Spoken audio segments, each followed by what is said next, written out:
Well, beloved, once again be greeted.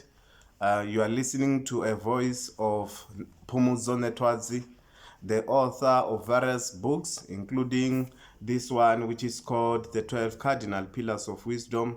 I have in the recent past been speaking on this book, in particular focusing on various aspects of wisdom, which are subject of these 12 cardinal pillars. It is so much important that I can confirm that in the event where you want the book, you can check it out on Amazon or take a lot. And you can also make sure that you can contact me on 076-3296-993, or you can drop an email at pumuN815@gmail.com. You can drop an email at pumuN815@gmail.com. Now, today I am going to just focus on what I termed as the wisdom of marketing.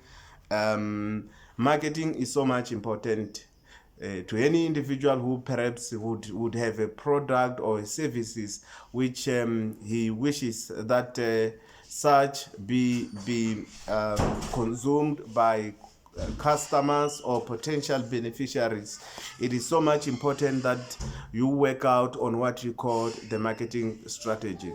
In real life, you have situations where things that perhaps are known or common could only be, one can say that there are things that could be of a great value, but which may not be known purely because somebody hasn't marketed the product. So at times, the things that we like, we know, it may not imply that those are the best things that we have in as far as availability of resources are concerned, but it could imply that these are the things that we have come to know because somebody has marketed them. So whatever choice we make, many times we make choice based on the information which we have at our disposal, and which is why whatever things that you wish to render to humanity, you must make sure that you work out your marketing strategy. Few things that are to be taken into consideration when we deal with marketing. Number one is that the message, how you structure your message goes a long way. And some messages are not even appealing, and somebody would expect that people would offer support or buy. But when the nature of the message which has been coined is something which is repelling altogether, so you've got to ensure that when you structure your message, you work out your message in a manner that it will bring out the appetite in the potential consumers, and which is why, in as far as the creator is concerned, God believes completely in marketing. One time the Father had to even market Jesus Christ by declaring a message like, "This is my beloved Son in whom I'm well pleased." That was the words of affirmation, words of marketing. In the event where somebody perhaps was doubting whether is he really the good product, the Father had to emphasize that in him I am well pleased. That means, should you have him in your life, and then you are going to be satisfied, because if he pleases me, equally so you would find fulfillment. So the message which you structure as and when you are marketing the product matters. And secondly, what we call the messengers. There are certain messengers whom, if you are to use to represent you, you can actually recognize that they lift the bar or the performance of your product. But equally so, there are messengers whom, when you are using, you can recognize that the product can perform very badly, depending on how they are offering their representation, or they represent your product. So the messenger is a critical it's a critical agent which you can look into in dealing with marketing your product. Thirdly is what we call the testimony. Testimonies are of great essence, because how people make choices at times is really they would want to make choices on the strength of whether the product has worked elsewhere or not. Now, which is why when we speak about testimonies, they bring assurance. The moment you then make a testimony, you are actually doing what we call assuring the consumers that the product has been proven to be reliable, dependable, to be something of great value and relevance that can be consumed. That is why even God the Father would make sure that he gives us the word of assurance. This is my beloved Son. I'm assuring you that I'm well pleased. So assurance is so critical. Testimony, they also do what we call their weapons to overcome the enemy. If you want your product to rise greatly, and if there are people who are against your product, the moment somebody stand up and testify that the product is working, you recognize the fact that you still remain in the space or in the place of performing well, because they are weapons of overcoming even any doubt and negativities that others would have. They serve as what we call courage enablers. They're also part of your profile. Your testimonies are part of your profile. That is why there is no any other person who can take away the testimony which you have. They are part of you, part of your profile. Now, lastly, which I want to speak about today, is what we call the future.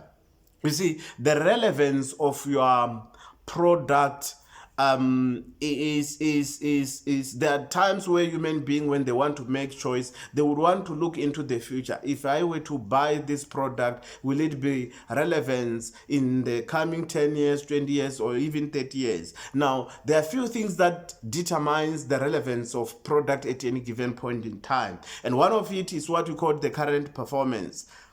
How a product is performing at this stage in the market plays a very critical role in terms of whether it's going to be demanded or not demanded in the future. That is why when it comes to God, at any given point in time, whether the market are doing well, they're not doing well, his performance remains the same. God is the same today, yesterday, and forever. He does not change because of the other factors that perhaps could be playing a role in terms of human choices and otherwise. Now, secondly, apart from the current performance, I want to appeal to you that even in the event where perhaps you are doing well or the product is doing well, the second determinant of the future is what we call choices. You can have a situation where the product is doing well this day, but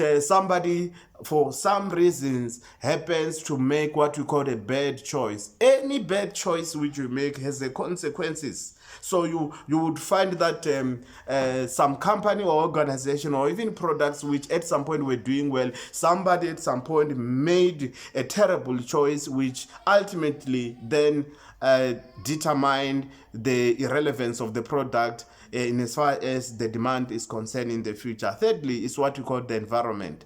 The future of a product is also influenced by the environment. Where have you placed this product? Is it in the environment where people can see? Can it be recognized? Is it in an environment where it is being given an opportunity to thrive, to perform to its maximum capacity or not? There are certain environments that suffocate the performance of the product. There are certain environments that completely destroy or even undermine the performance of the product. One time they said Jesus was in his hometown. The environment, just that environment, where somebody began to say, but King Wanawamang, he's the child of this one, he can't do 1, 2, 3, 4. That environment on its own of downplaying, of discrediting the value which he carried, dictated that he could not perform anything of great quality in his own hometown. Why? Because the environment is critical in as far as the performance of any product is concerned. And fourthly is what we call God. God is a major contributing factors in as far as it's a major contributing factor in as far as the availability of the product or the demand of the product in people's lives in the future is concerned. And fifthly, I can also speak about the devil or Satan. Satan plays a critical role on whether the product will also be available in the future or not. That is why he works out his strategy in the art of what we call deceptions, lies, deceptions. So these are some of the marketing tools that you've got to know, because if you are deceived today, you probably will not have an appetite to, if you could recognize that the product which has been marketed, is a product which is fake and so forth. Obviously, you would not wish to support that thing in the near future. By the way, I am speaking from this book, which is called The 12 Cardinal Pillars of Wisdom, and I'm talking about the wisdom of marketing. That which you have must be polished, must be placed to the public's attention, must be marketed. And today I'm going to end here. I shall continue dealing with the wisdom of marketing, particularly focusing on what you call the season, the visibility, and some of the things that, and the demand, including what you call the marketing agents and the impression. So join me, follow me on Facebook as Phumudzo Nethwadzi, or on YouTube as Phumudzo Nethwadzi, as I continue to give you some important tips on the wisdom of marketing. The book is available. Be blessed.